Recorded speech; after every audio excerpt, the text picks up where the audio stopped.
তালের বড়া খেয়ে নন্দ নাচিতে লাগিল। গুড মর্নিং ফ্রেন্ডস, আজ আমি কি বানাচ্ছি বুঝতেই পেরে গেছো আমার গানের মাধ্যমে। আজকে আমি তালের বড়া বানাচ্ছি, তার জন্য তালটা চেঁচে রেখেছি, নারকোল রেডি, কলাও রেডি। এইবার আমি তালটাকে প্রসেসিং করছি। এই যে ময়দা দিয়ে দিলাম, অনেকে আটা দেয়, আমার পছন্দ নয় আটা, আমি ময়দা দিয়েই করছি। ময়দা দিয়ে ওটা মাখাবো, ময়দার সঙ্গে নারকোল দেব, কলা দেব। কলাগুলো একটু নরম আনিয়েছি, নাহলে ভালো করে মিক্সিং হবে না।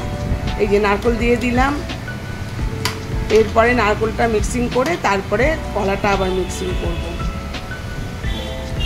এইবারে তারপরে আমি দিয়ে দেবো এর মধ্যে চিনি।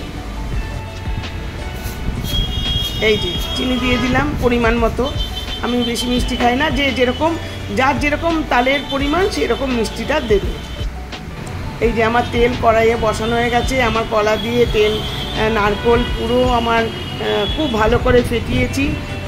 ফেটালেই খুব মানে ভাপা মতো হবে, খুব টেস্টি হবে এবং নরম হবে। এই যে তেলের মধ্যে এইবারে আমি তালে ফুলুরি ছাড়ছি।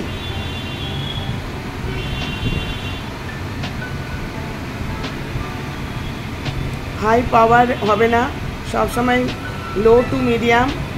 আর তেল বেশি গরম হবে না, তেল বেশি গরম হলে সঙ্গে সঙ্গে পুড়ে যাবে আর ভেতরটা কাঁচা থাকবে।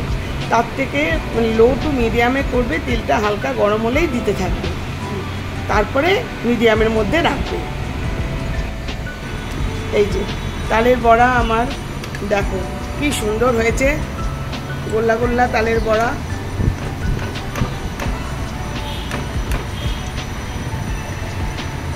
এই যে আমি তালের বড়াগুলো তুলে রাখছি একটা বাটির মধ্যে, টিস্যু পেপার দিয়েছি, দিয়ে এবার তালের বড়াগুলো আমি তুলে রাখলাম।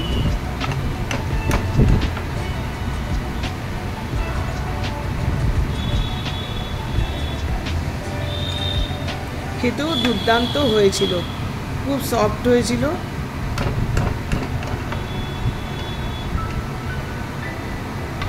তেলটা ঝরিয়ে তুলে রাখা, এইভাবে পুরো তালের বড়াটা আমি করেছি, আবার দিয়েছি।